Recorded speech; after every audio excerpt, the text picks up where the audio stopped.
ہمارا رابطہ ہوا یعنی ایران نے ہم سے رابطہ کیا اور وہ بڑی بےتابی سے ڈیل چاہتا ہے، یہ ٹرمپ کہہ رہا ہے، اور اسے کہا کہ بہت ساری باتوں پہ سمجھوتا ہو گیا ہے، صرف یورینیم پہ اتفاق نہیں ہوا، ایران کسی صورت جوہری ہتھیار نہیں رکھ سکے گا، یہ اس نے کہا ہے، اور اس نے کہا کسی ملک کو بلیک میل کرنے کی اجازت نہیں دیں گے، یعنی ان کا خیال یہ ہے کہ ایران نے اگر نیوکلیر بم بنا لیا تو بلیک میل کرے گا، جبکہ بیچارہ اپنی جان بچائے گا اور کیا کرے گا، اس کے بعد پھر اسرائیل حملہ نہیں کر سکے گا، امریکہ حملہ نہیں کر سکے گا، اتنا سا اس کا ہے، اسے کون سا چلانا ہے، اور چلانا ہے تو کہاں چلانا ہے، کیا امریکہ بھیج سکتا ہے، کیا اسرائیل کے اوپر پھینک سکتا ہے؟ نہیں، اسرائیل کے اوپر بھی ایٹم بم نہیں پھینکا جا سکتا، یہ آپ کو پتا ہے کیوں نہیں پھینکا جا سکتا؟ اس کی وجہ یہ ہے کہ دائیں بائیں سارے عرب ملک ہیں تو سارے متاثر ہوں گے، تو کون ایسا اسلامی ملک ہوگا جو وہاں پہ بم مار کے اپنے مسلمان بھائی مار لے؟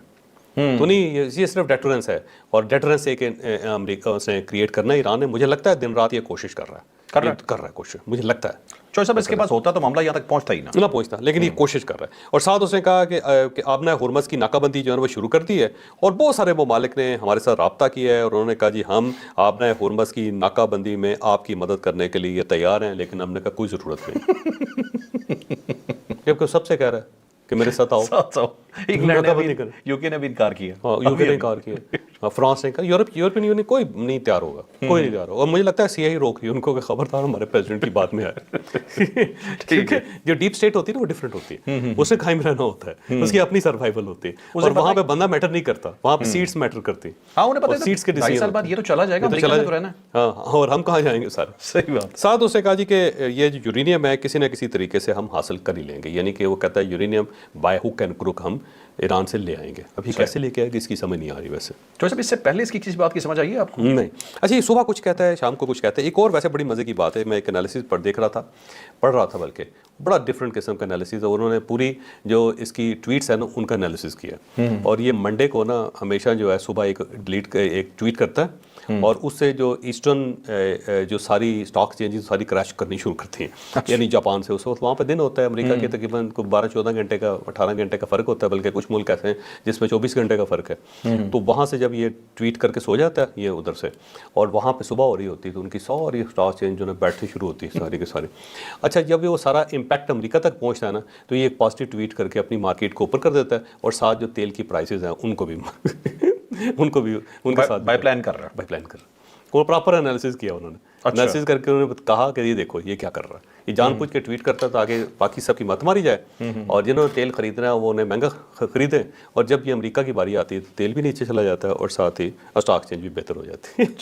ٹھیک ہے چلیں اب چلتے ہیں نیکسٹ خبر اسی چیپٹر کی، وہ ہے جی شیطان یہو کے حساب سے دنیا میں اگر کوئی گند ہے، ریئلٹی کے اندر کوئی شیطان ہے تو وہ یہی آدمی ہے جس کا نام شیطان یہو ہے۔ سنڈے جو پچھلا بھی گزرا ہے، اس سنڈے کو اس کے کیسز اوپن ہونے تھے، اب اسے پتا تھا کیسز اوپن ہونے، اسی رات کو ایک رات پہلے اس نے کیا پنگا کیا کہ اس نے بیانات دینے شروع کر دیے ترکی کے خلاف بیانات آئے، اور ترکیہ چڑھ گیا اس کے بعد ان کے اوپر۔ اب کیا ہوا، معاملہ کھڑا ہو گیا، پھڈا کھڑا ہو گیا، پھر جا کے ریکویسٹ کرے گا سپریم کورٹ کو اور کہے گا جی میرے کیسز نہ اوپن کرو، اور سپریم کورٹ کا چیف جسٹس اس کا اتنا خلاف ہے کہ جب وہ نریندر مودی صاحب کو جب اس نے بلایا تھا اور وہاں جپیاں سے ڈال رہا تھا تو اس کی ملاقات میں اس نے چیف جسٹس کو بلایا ہی نہیں تھا، اس حد تک وہ بندہ اس کے خلاف ہے، یا یہ اسے اتنا ڈرتا ہے۔ تو اب گندی گالی آئی تھی منہ میں دے نہیں سکتا، ابھی یاہو صاحب نے کیا کیا یہ بتا دیں۔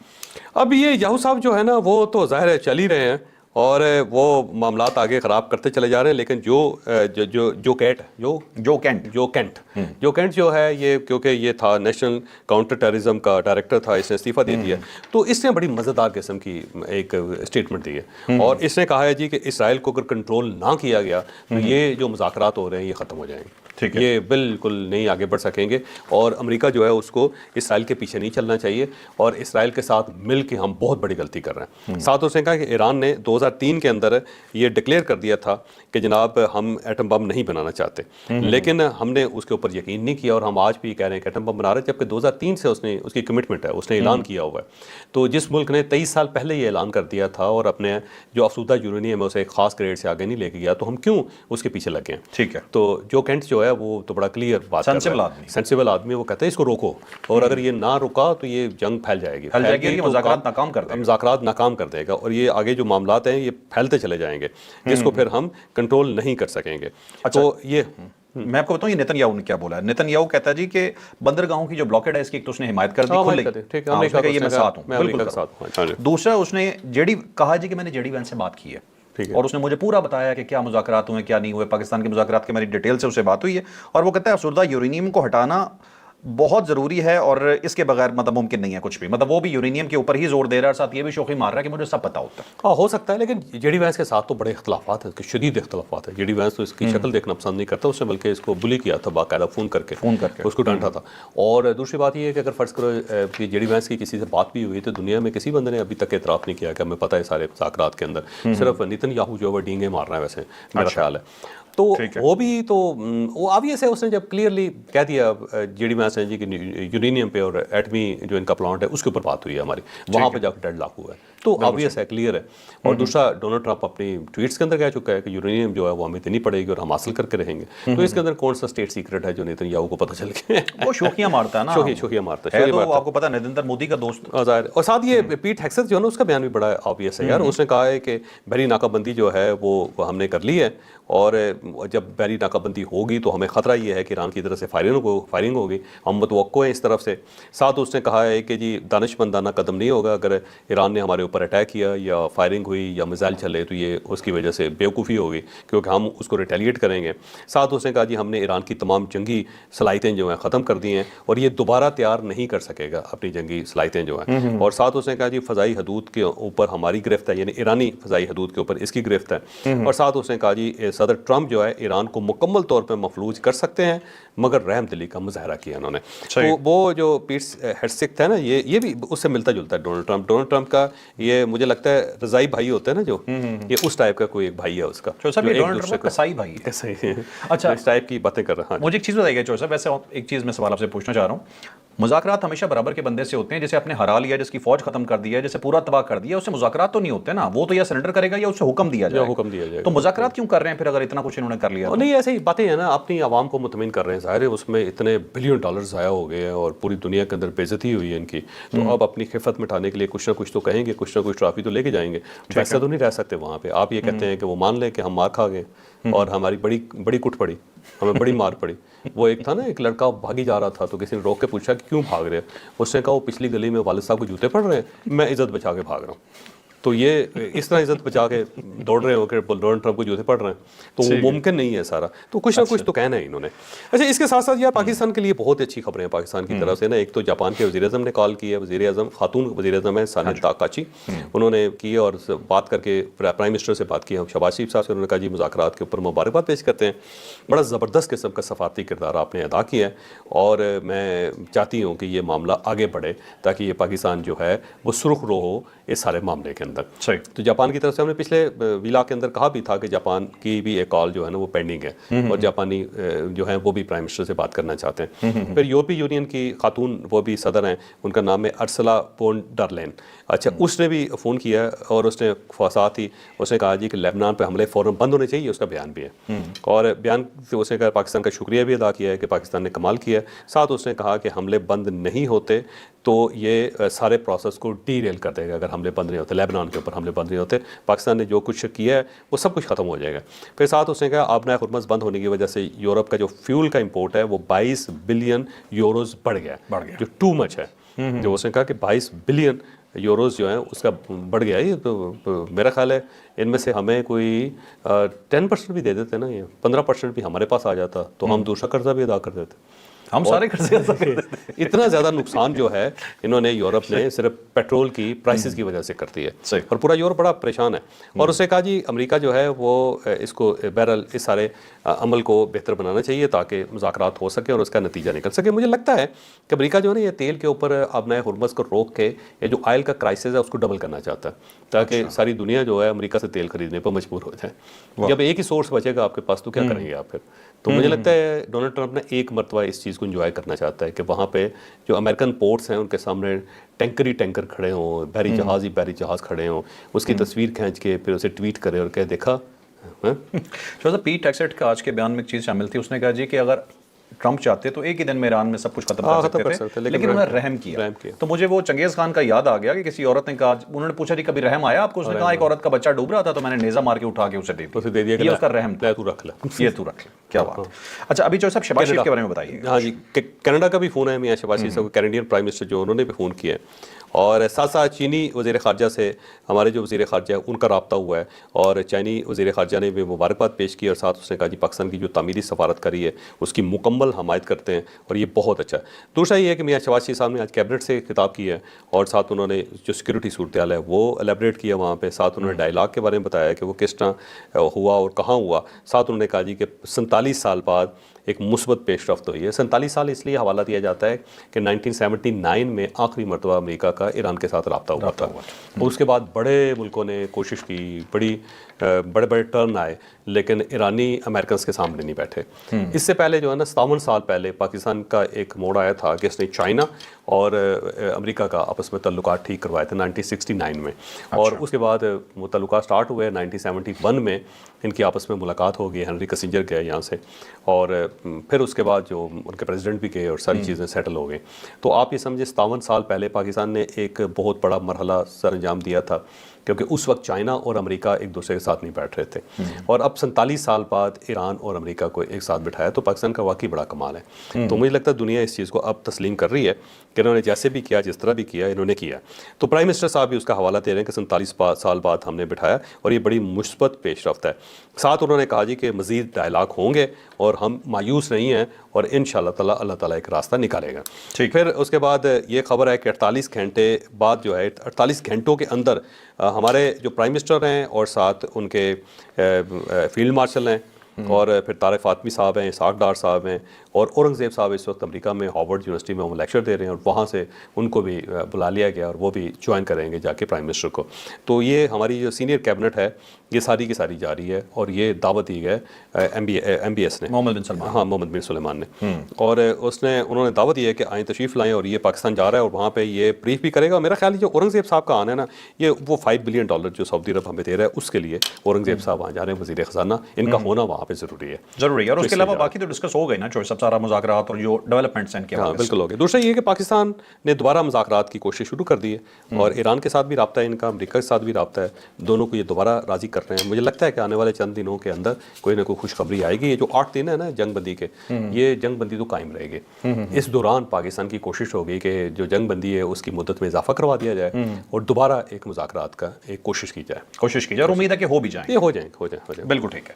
اچھا ناظرین, اب چلتے ہیں اپنی نیکسٹ سٹوری پہ. نیکسٹ سٹوری ہے جی ایران کے حوالے سے. اب ایران کی طرف سے کیا کیا ڈیولپمنٹس ہیں, کیا کیا بیانات آ رہے ہیں, کیا کیا تیاریاں ہیں, وہ بتاتے ہیں. اب دیکھیں آپ نے ہرمز پہ ایک ایران کا بیان آیا ہے, اس نے کہا جی جو غیر ملکی مداخلت ہے وہ بالکل برداشت نہیں کریں گے, اور اس سے عالمی توانائی جو ہے وہ خطرے میں پڑ جائے گی, بہت زیادہ پرائسز ہو جائیں گی, آپ لوگوں کو پتہ ہی نہیں اس کا کیا نتیجہ نکلے گا. پھر اس کے ساتھ ساتھ جو ہرمز ہے, بحر آبنائے ہرمز ہے اور بحر عمان ہے, اس میں انہوں نے کہا کہ فوجی مداخلت جو ہے نا اس کی ہر کوشش ناکام بنا دی جائے گی.